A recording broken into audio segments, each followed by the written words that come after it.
Nuno Nunes, últimas instruções para o espetáculo de amanhã. Estamos em direto nas noites da Antena 1. Então vocês devem procurar uma cumplicidade, algo que vos liga enquanto estão em cena, dentro de um espectador. 1, 2, 3, a sala cheia, a sala vazia, com uma só pessoa, contam um com o outro. Quando um se vai abaixo, o outro vai lá buscá-lo e vice-versa, apoiam-se, ativam todos os estímulos, o sentido do texto. A memória dos ensaios é para isso, é para que no momento da representação o ator esteja preenchido com qualquer coisa que ativa nesse momento. E neste caso só se tem um ao outro e é um campo de batalha. É como nos atirarmos de uma ponte. Força aí. Carolina e Miguel Curiel regressam ao palco do Teatro Micaelense. Já estiveram no Alpendre ontem. Recordações mais emotivas dessa primeira presença no palco. Carolina. Recordações de um público que esteve presente connosco, que respirou connosco, uma sala cheia, boas vibrações, estávamos juntos. Isso é o que melhor tipo lá. Miguel. Mas não só do palco, mas foi muito bom antes de entrar no Alpendre e consegui ver o pico da terceira. E conseguiste ver o pico? Estava a ser uma noite tão luminosa? Durante o dia e antes dos ensaios, naquela preparação para a estreia, consegui ver o pico e estava ali tudo. Foi bom. Tu, Miguel? Para mim foi bom ao final deste tempo todo a acompanhar a Carolina nesta angústia e paixão dela pela Natália e pelo seu universo, à qual depois me juntei e mais tarde, por fim, o Nuno, vê-la concretizada ontem, com público, com uma casa cheia, seguros do nosso trabalho, inseguros quanto ao resultado que ele poderia ter no espectador, mas generosos, sobretudo generosos e com vontade de dar. Carolina, essa tua efusividade quando mencionaste o Pico estava lá presente. Qual o papel que o Pico teve durante todo o processo criativo de Boca Ilha, o rosto que ninguém vê? O Pico é uma ilha que está muito presente em mim, não só naquilo que foi o início do teatro e as primeiras experiências, quando a família se juntava e os verões, o trabalhar para construir um camarim, o lado emotivo. Eu nasci em São Miguel, é a minha ilha de nascença, mas sinto que bebi ao longo dos anos e continuo a beber muito daquilo que o Pico dá. Então tem assim uma mistura de ilhas e o Pico esteve sempre presente, ou seja, é uma ilha especial. Sentiste que o Pico estava a velar por ti? Um bocadinho isso, não é? Não querendo estar a morrer, mas do ponto de vista espiritual, assim. Tu estás a nascer, só agora estás a nascer. Nasceste em 84 e apresentas Boca Ilha, o rosto que ninguém vê, sobre Natália Correia, para quem a poesia era como comida para a nossa boca e para as nossas almas. Como te deixaste influenciar por Natália? Isto é complicado. Eu não sei se me deixei influenciar. Eu acho que encontrei pontos comuns. Encontrei uma interioridade nela, de medos, de relação com a ilha, de relação com a matriz, com a mátria, que não sabia existir naquela que era a persona que me falavam da Natália. E encontrei pontos comuns entre nós e cumplicidades, mais do que deixar influenciar. E onde os encontraste? Foste à procura deles nos livros? Tiveste outros pontos de referência, de pesquisas? Falaste com outras pessoas? Como foi todo esse processo? Eu pergunto... Naturalmente, quando falava com pessoas e dizia que estava a trabalhar Natália e que queria fazer, era automático. Eu é que conhecia a verdadeira Natália, então a Natália, olha, tenho esta história para te contar. Cada pessoa tem uma outra história sobre Natália, não é? E eu percebi que, eu não conhecia a Natália. Isso é certo. A Carolina não conheceu a Natália. Sim. Portanto, vamos partir daí. E nos livros encontrei a Natália. Acho que a primeira sugestão foi a relação que encontrei os pontos comuns com o Nemésio e com o Queiro, quando fala do rio da minha aldeia. Pronto. Alberto Queiro. Sim, a relação com o rio, que pode ser a ilha. E depois, curiosamente, vinha a reparar que a Natália responde diretamente ao Queiro em algumas situações que nós colocamos até no espetáculo. E algumas coisas ela... Não, acho que foi um bocado ao mesmo tempo. As coisas iam-me surgindo e depois ia encontrando respostas delas na pesquisa, nos livros, nos sons, nas imagens. Ir ao botequim. Lembro-me perfeitamente da primeira vez que fui ao botequim. Ai, uma experiência única. Não se esquece. Eu já estava a ler, se não me engano, já tinha começado a ler o Botequim da Liberdade, do Da Costa. E fui uma vez com o Miguel a beber um copo de vinho à tarde, conversar. E eu senti a Natália lá. Se calhar, sugestão minha, mas há uma série de coisas que influenciam. Estar nos sítios, a Lisboa vista por ela, mesmo aqui na ilha. E até a relação com o Antero, redescobrir o Antero através da Natália e uns quantos outros autores. Uhum. Não há uma grande influência, há uma descoberta, caminhos que vão se abrindo. No texto que apresenta Boca Ilha, tu mencionas outros poetas autores, Alberto Queiro, Mário Cesarini, Ari dos Santos, a própria Sofia de Melbreiner, Mário de Sá Carneiro, já mencionamos. Como é que eles se entrecruzam nesta narrativa? Encontras na Boca Ilha? Encontras pontos de contacto? O que é que acontece? O Nuno Nunes e o Miguel Curiel, por favor, deem também a vossa Sim, opinião. não deixem falar o Miguel. Eu acho que senão a Carolina começa a sentir-se muito sozinha.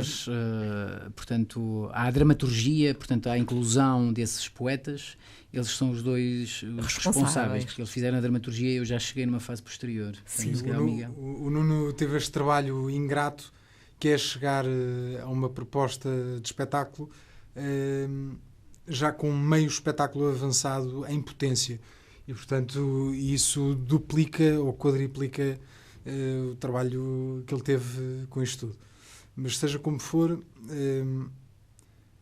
à parte da paixão que a Carolina foi desenvolvendo pela Natália e por tudo aquilo que a rodeava, a nossa escolha da inclusão ou não de outros autores prendeu-se, ora, com autores que lhe foram contemporâneos, uhum, ora com autores que, sendo extemporâneos, com ela dialogam, anacronicamente, caso do Queiro, ou ainda autores que, independentemente de terem sido contemporâneos ou não, simplesmente contradizem ou reforçam o que ela escreve. Com que fim é que nós fizemos isto? Essa era a pergunta que eu devia ter colocado. Adiantamos. Muito bem. Portanto, para quê? Claro. Bom, em última análise, para nada, o teatro não serve... Não, estou a brincar. Para comer. Para comer? Para comer, como diria a própria Natália. Sobretudo foi uma escolha muito pessoal. Em muitas das escolhas que foram feitas, quer da inclusão ou exclusão de textos e de poemas, quer da sua própria organização dentro do espetáculo, tem um pouco a ver com algumas coisas que estão no nosso inconsciente, digo nosso, da Carolina e meu, e também já do Nuno. Esta relação com a ilha, ilha que não é só... que aqui, nesta Boca Ilha, não é só um espaço geográfico, muito embora comece por aí. É muito um espaço interior. É um espaço identitário. É um espaço muito identitário. Por exemplo, a maneira como eu me relacionei com a proposta de dramaturgia deste espetáculo é um bocadinho diferente da Carolina. Eu não vibro ao olhar para o Pico. Aliás, da primeira vez que fui ao Pico, peço desculpa, mas não consegui gostar daquilo. Da segunda já gostei. Agora já és capaz de não conseguir viver sem ir ao Pico. Pronto, possivelmente. Mas então tive que encontrei outros pontos de contacto com aquilo. Encontrei a minha infância, encontrei os meus avós, encontrei a minha herança religiosa, familiar. Fui encontrando uma data de coisas que me foram relacionando com este tema da ilha, de onde é que se vem, o que é que se perde e o que é que se ganha ao longo de um caminho e aonde se volta no final. Enfim, essa poderá ser a pergunta final a colocar a cada um dos espectadores. Exatamente. Sim, há aqui uma proposta e nisso, e agora o Nuno é que poderá falar melhor sobre isso, mas há uma proposta aqui que começa na dramaturgia e que é finalmente concretizada na encenação, de colocar o espectador numa posição de se questionar, de questionar o sentido que aquelas palavras fazem em si, e também de se questionar no seio delas, não é? E eventualmente esperemos nós de tentar encontrar o seu lugar nestas questões que nós aqui abordamos. Vamos partir para a concretização do que disse o Miguel, no que diz respeito à tua encenação. Ou seja, o teatro é um espaço, é uma construção metafórica, uma reconstrução, uma representação metafórica da vida. Portanto, o teatro, eu não entendo o teatro como uma representação naturalística, um espelho exterior da realidade, mas uma construção sobre a realidade. E, portanto, numa proposta de encenação que tem como base um alinhamento de poemas e algumas prosas, segundo determinados critérios temáticos, essa ideia de construir metáforas visuais, relações entre eles, situações cênicas que apoiam e expandem o sentido dos poemas, é ainda mais importante. Portanto, é criar um espaço visual, sensitivo, físico, em que os poemas ressoem para além daquilo que seria a leitura individual de um leitor diante da poesia. Portanto, e nesse sentido, o espectador é convocado como se calhar em nenhuma outra arte. O espectador, eu ontem na conversa com as pessoas do Alpendre, nós também referi esta questão. Acho que é uma questão em que penso, porque um leitor de um livro, um leitor em casa, no tempo de leitura de um livro, tem o seu tempo. Pode fazer um intervalo, vai fazer xixi, faz um intervalo. No dia seguinte pode retomar o que tinha deixado, volta ao início, faz o que quer desse seu tempo. Uma peça de teatro é diferente. Uma peça de teatro tem aquele tempo e é o tempo que ele tem para, com um ator, usufruir desse momento. Consumir. Mas não é consumir no sentido de consumir... Absorver.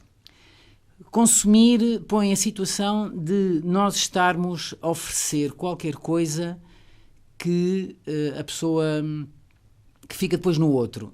Não é bem isso, ou seja, ele está o espectador consome, mas o ator também consome, está a consumir com o espectador. Ou seja, aquilo que aconteceu ontem no Alpendre, que acontece muitas vezes nos espetáculos, que é o ator que vem com uma memória de ensaios e de repente diante de um espectador acontecem coisas novas, atualizações de sentidos.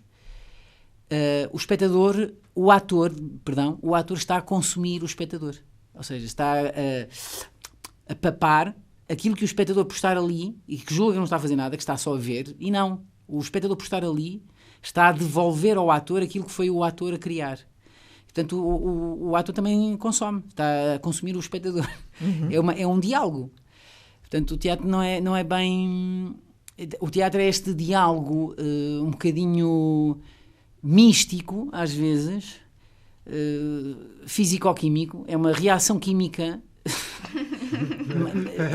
é mágico, não no sentido mágico abstrato, quer dizer, realmente há uma reação realmente química, físico-química, que a minha experiência como ator também, mas como encenador também, a forma como isso é concreto, não estou a fabular, não estou aqui a dizer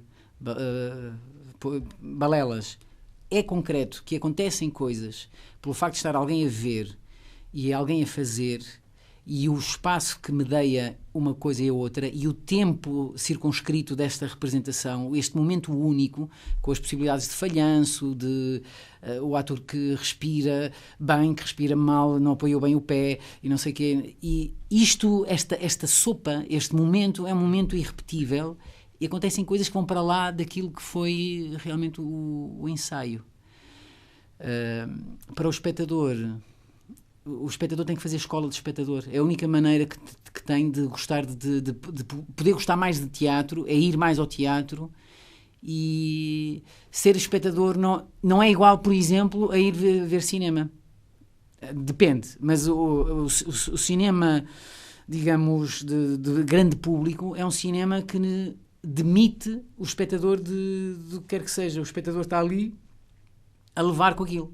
Literalmente, ou seja, a levar chapadas. É uma comunicação unidirecional. Praticamente, há algum cinema de autor que convoca o espectador para fazer uma participação, mas o cinema mais massificado enfia-nos as imagens pelos olhos adentro, os sons pelos ouvidos adentro, e nós comemos pipocas enquanto vemos, e a Carolina sabe o que é que eu estou a falar, porque ela gosta muito de comer pipocas no cinema. É uma pipoqueira. Não há bem isto que eu estou a dizer quando me refiro ao teatro, em que se pede a um espectador que seja como é quando é leitor, que é uma relação muito íntima com aquilo que está a ler, e no teatro também, com esta diferença de que os tempos estão marcados. E se eu desperdiçar uma ida ao teatro, posso nunca mais a repetir. E levo isso para a cova. Sim. Havia uma coisa que o Nuno dizia ontem, já depois da conversa com o público no Alpendre, mas a conversa com outras pessoas. Muitas vezes as pessoas, e às vezes também por falta de hábito, e às vezes também por pressões de conveniência social, acham sempre que perante uma obra de arte estão, se disserem alguma coisa para além de achei interessante, que estão a cometer uma calinada. E às vezes é mentira. E este espetáculo tem esta particularidade que eu acho engraçada, de convocar o espectador não propriamente a um local irracional, mas talvez a um local mais sensitivo de leitura da obra de arte, e que lhe permite, extraordinariamente, e nós que vivemos numa época do racional, que lhe permite extraordinariamente conseguir uma leitura mais precisa em si daquilo que é o espetáculo. E isso é uma coisa muito interessante. Ou seja, de alguma maneira, esta coisa também da ideia de escola do espectador, entre aspas, escola do espectador, é os espectadores confiarem mais naquilo que sentem, naquilo que pensam e naquilo que, durante o momento de uma representação, muitas vezes as pessoas acham que aquilo que estão a sentir e a interpretar se calhar não está à altura da complexidade ou da aparente complexidade do que se lhes está a apresentar. E às vezes, aquilo que se lhes está a apresentar não tem essa complexidade toda que eles acham que deve ter. Às vezes é mesmo só aquilo que estão a ver. É uma questão também de confiarmos nos nossos próprios instintos. Totalmente. Portanto, por exemplo, uma das pessoas que eu mais prezo como crítica do meu trabalho, crítica positiva e negativa, enfim, do meu trabalho, é a minha mãe. Porque ela tem isso. Ou seja, ela, aquilo que vê, ela confia no seu gosto, na sua perspectiva, na sua visão, e ela exprime-o de uma maneira direta. E consegue às vezes dizer coisas que às vezes nem são assim tão banais como isso. Aliás, raramente são banais. E onde eu muitas vezes consigo buscar a informação que preciso para fazer a minha avaliação do trabalho, às vezes. E, portanto, o espectador devia confiar mais nessas pulsões inconscientes, nessa subjetividade. Quer dizer, de deixar-se levar por aquilo que, se calhar por formatação da vida social e do mundo industrializado e produtivo, a pessoa tem tendência a camuflar, a esconder, a não dar voz a isso. Portanto, o espectador também é um poeta e ele tem que acreditar nisso. E o espectador precisa, sobretudo, de ver muito mais teatro. 30 de setembro, Teatro Micaelense, 9h30, Bocailha, O Rosto que Ninguém Vê. Nuno Nunes, uma pequena instrução para terminarmos esta entrevista das noites da Antena 1 com a Carolina Betancourt e o Miguel Curiel. Que excerto nos vão deixar?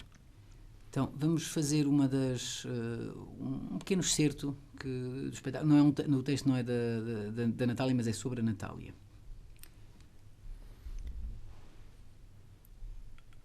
Ficava perdida se tinha de entrar em casa sozinha.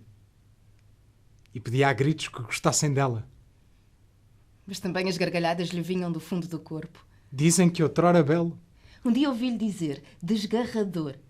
Em português, quando antes alguém me tinha dito que não, que em português não. Ela sabia que sim. Que em português, sim. E de repente, uma buganvília para Natália, no meio de longos desertos de areia. Chimbote! Palavras e flores com o mar ao lado.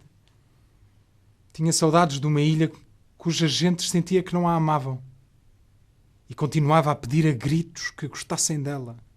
Inventava a cada dia a mãe que quis ter. Melhor se morta, pois.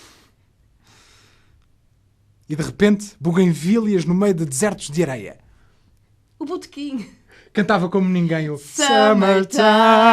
Com gin e amigos, mais ou menos. Agora sem gritar. A voz vinha-lhe do fundo do corpo. Dizem que outrora belo. Nunca entrava em casa sozinha, mas sabia que tinha amado e confiado e sido traída. Ultimamente o mundo estava cada vez mais triste. Era isso. Desgarrador. E uma noite, uma madrugada, acabou-se.